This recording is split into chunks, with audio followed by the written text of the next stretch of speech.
How's it going, everybody? Ragwell here. So Bayonetta 3 is finally on the horizon, only a few months away. And one thing I've been wanting to talk about are some weapons I would like to see return.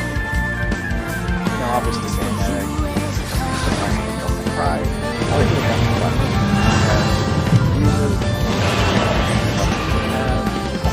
I haven't seen any other alternate weapons for Bayonetta aside from their standard guns. However, the name aside, I'm hoping this is more hands-on demos. And I also don't know if any of these weapons will come back, as they'll probably mostly be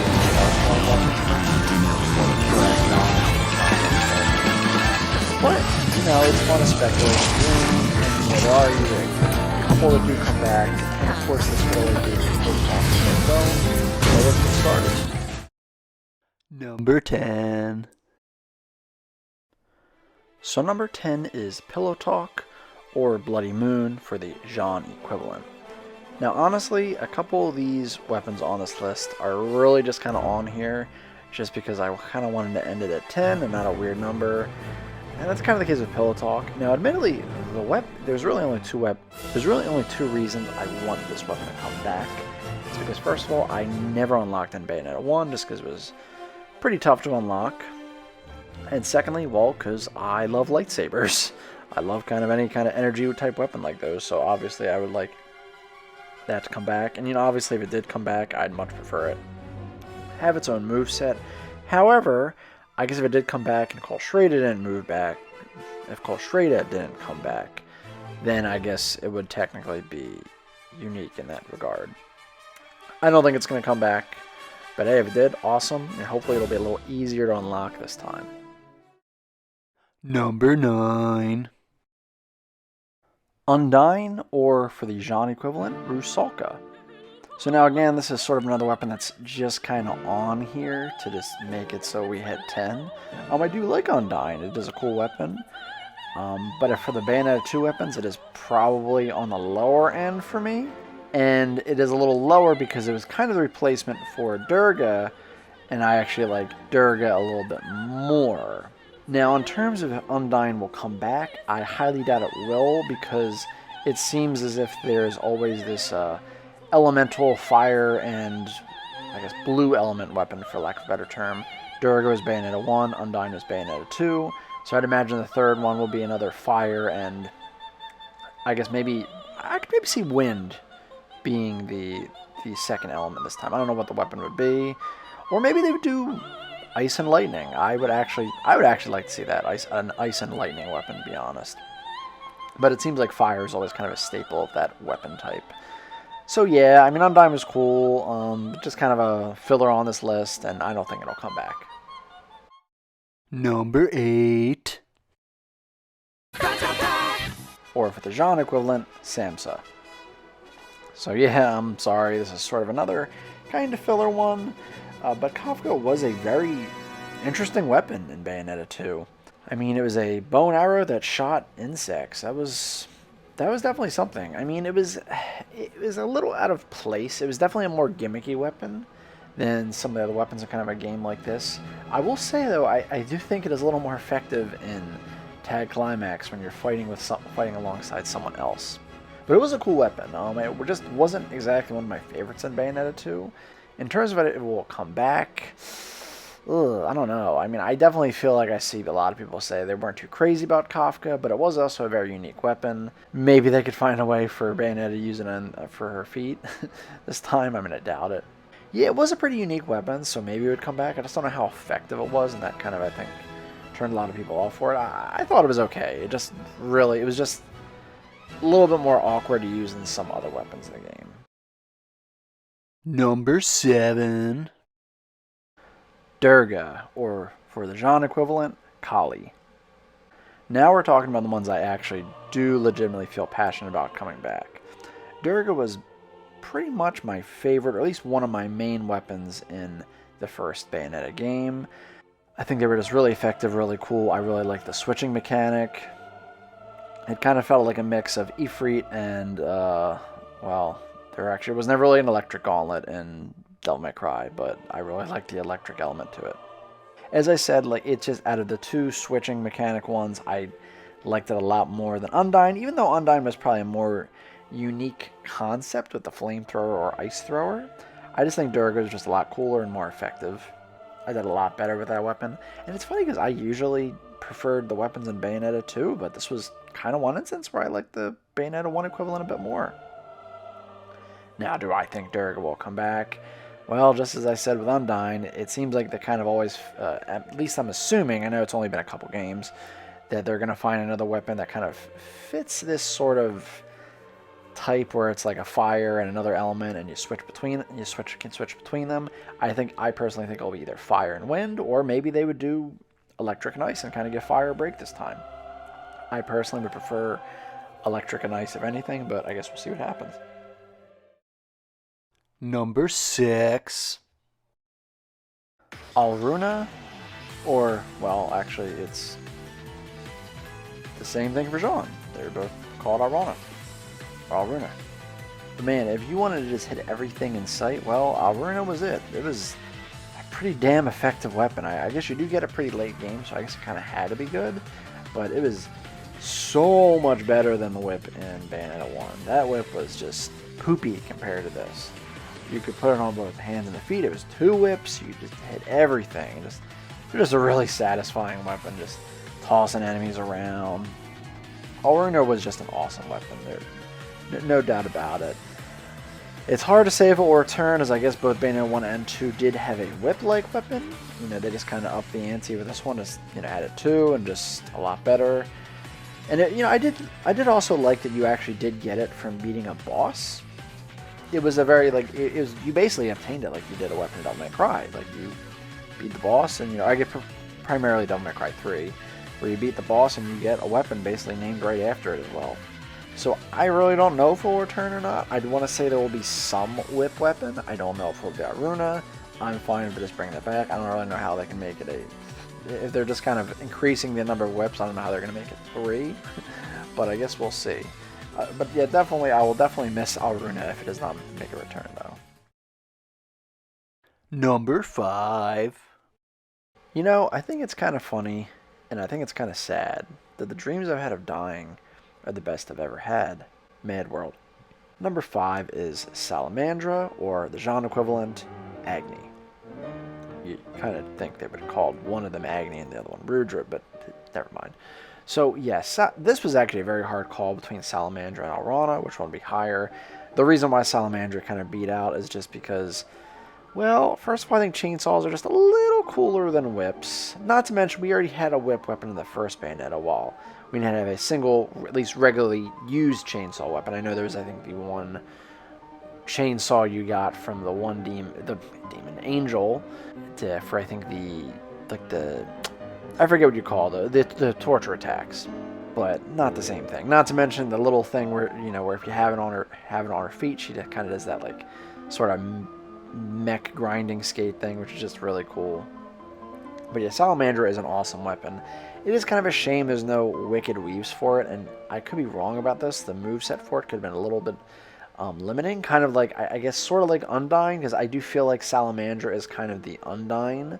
Not Undying, my bad. I meant Odette, the ice skating weapon in Bayonetta 1. I mean, granted, I think Salamandra is much better and cooler than Odette, and it's a much more unique weapon. But I do feel like it was kind of filling that sort of niche or role. Now, I don't know if it'll come back. I do know on the Bayonetta 3, Bayonetta 1, 2, and 3 kind of artwork they've shown, they do have her, I think, in one of the stills. It might be the Bayonetta 1, where she is using a giant chainsaw. That might just be a reference to the torture attack, or maybe maybe Rodin did actually put chainsaws on her arm this time. Or something. I don't know what the deal with that is. I would love for Salamandra to return. I honestly don't know if it will. It's hard to say. I want to say it was kind of popular. Though I do remember when I first played Bayonetta 2, I think I actually missed it. Yeah, I think I missed Salamandra, to be honest. That was like the one weapon I missed. So I actually didn't get it on my first playthrough. I think I did maybe like find out I missed it and then got it a little later and then continued on. I don't exactly remember. I played through the game a couple times, and I know on my second playthrough I definitely did get it. It was a shame you got it so late, though. Number 4. Saifeng, or for Jean, Tanglong. So, yeah, this is probably the highest ranked Bayonetta 1 weapon on this list. Mainly because, well, first of all, it is really cool. They are basically gunchucks. I mean, you can't go wrong with gunchucks, yo. But one of the main reasons on this list is because the unlock method for it in Bayonetta 1 was so ridiculous. So unnecessary, honestly. You basically, for those that don't know, you basically had to complete a total of 100 chapters or stages in the game. And the game only has 20. So you basically have to play through multiple levels, or I guess, multiple difficulties, which Bayonetta 1 was already kind of tough on normal difficulty. You got to be really hardcore, beat them all, and I think that still might not be enough. I could be wrong. I guess there's 5 difficulties, but then again, I don't know if easy even counted. But regardless, Saifeng was a very cool weapon. That it was just ridiculously hard. It was just ridiculous to unlock. I mean, I did get it, obviously, because this is my gameplay footage of using it. But it was just ridiculous. And it was a shame it couldn't even come back in Bayonetta 2. So maybe it'll come back in Bayonetta 3 and just be easier to unlock, for the love of God. Like, I like unlocking things, but there's a limit. There is definitely a limit. So yeah, hopefully it comes back and they make it a little easier to unlock. I don't think it will, but again, this is just more of a want and less of a how realistic I think it'll be kind of list. Number 3. Shaza, or for Jean, Rasetsu. Now, this was hands down one of my favorite weapons in Bayonetta 2. I used it, I think, majority of my playthrough, especially because you get it pretty early on. I also love that you can use it on both the hands and the feet. This was definitely my more preferred, I guess. Rakshas, I don't think there were katanas. I really don't know if Rakshas katanas or what they were exactly. I always kind of thought they were. But even though I liked Kolshreda, I think that's what the katana was called in the first game, I personally just highly preferred Rakshas. It was just a much cooler weapon and just more, I guess, versatile. Not to mention I'm always kind of a more fan of dual wielding than just single wielding anyway. So I really hope Shaza comes back. I would like to say it has a good shot, but again, I don't know. I really don't know what their kind of policy on bringing weapons back is. Or what the... Yeah, I don't know why Kolshreda was one of the few, I guess, handgun weapons to make it back in Bayonetta 2. That I don't really get. So yeah, we'll see what happens here with Rakshasa. I'm sure there'll be some kind of standard sword-like weapon. I just don't know what exactly it would be. Number 2. Holy Glaive. So this is a bit of a different circumstance, and actually this was also another really hard call between Rakshasa and Holy Glaive. So basically the Holy Glaive was not used by Bayonetta or Jean, it was actually used by the Masked Lumen, or, spoilers, the young version of Baldur. Masked Lumen was only playable in Tag Climax, which was such a shame, honestly. Especially because supposedly I think he was supposed to get his own campaign, or at least his own set of missions or something. So it is really a shame he only got limited to this, even though it's still, it's still definitely better than nothing. Especially, it didn't help he was my favorite character to play as, basically. But the Holy Glaive weapon is just really cool. I am a sucker for not only dual-wielding swords, but also double-bladed swords, especially ones that separate as well. Now, obviously, I would prefer if Masked Lumen was just another playable character again. Maybe this time he does get his own campaign. Problem is, I don't know if the story is really helping that case that much, considering what happened in Bayonetta 2. Even though technically it's not like he died.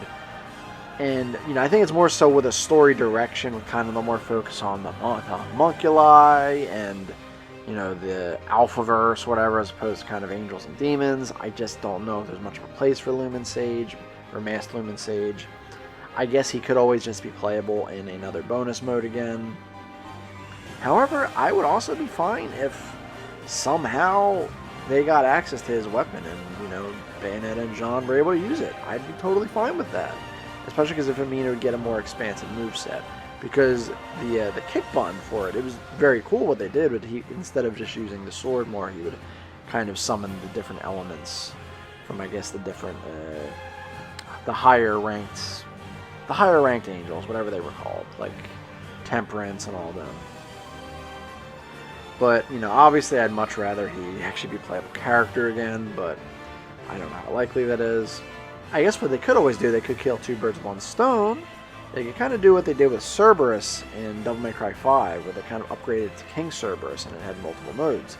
They could do that with Shaza, and have Shaza be a double-bladed sword that could separate into two swords, especially because the Holy Glaive could already do that itself, so I guess maybe Shaza could sort of just act as a fill-in for the Holy Glaive. I mean, it wouldn't be, you know, the number one scenario, but I would be fine with that. Number 1. Charnabog, or for Jean, the Inferno Slayer.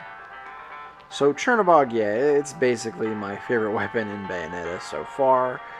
I mean, if anyone that knows me, y'all know how much I'm a sucker for the Grim Reaper scythe weapons, and Charnabog is not only a scythe, it is a 3-bladed scythe that can also fire out its blades. That is super, super awesome, super, super swell, super, super metal. Not only that, but it was just a solid weapon. It wasn't too slow, it wasn't too fast, it had good range, it was just, mwah. Everything about it I loved. The Wicked Weave attacks, the demons that come out for those moves. It was that bat creature that's called like I'm just calling it Batra.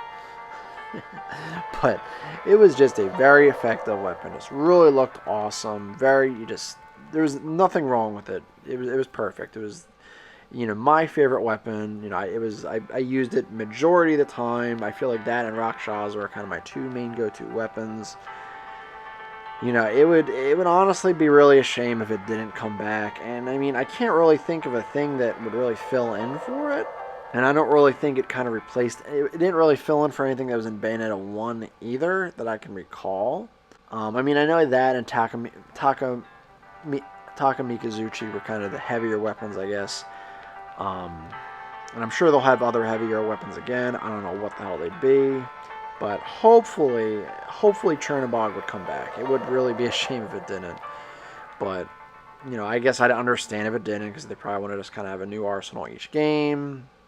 But even still, like, Bayonetta 2's arsenal was just so good, and it would just be a shame if you didn't really... If you kind of missed out, you know, on bringing some in the back. Like, Bayonetta 1, you know, arsenal was kind of like, okay. But 2's was just awesome, and Charnabog was, I think, kind of the crux of that awesomeness. In my opinion, at least. I do feel like I have seen other people praise this weapon as well, at least in terms of how good it is. So yeah, that about wraps up this. Like I said, I really have no idea. I have no really basic numbers.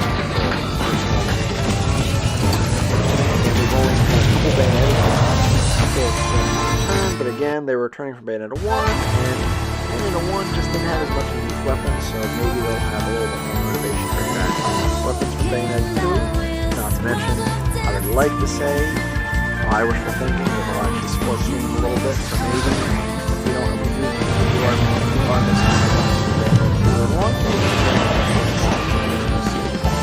let me know what you guys think in the comments below. What weapons you would like to see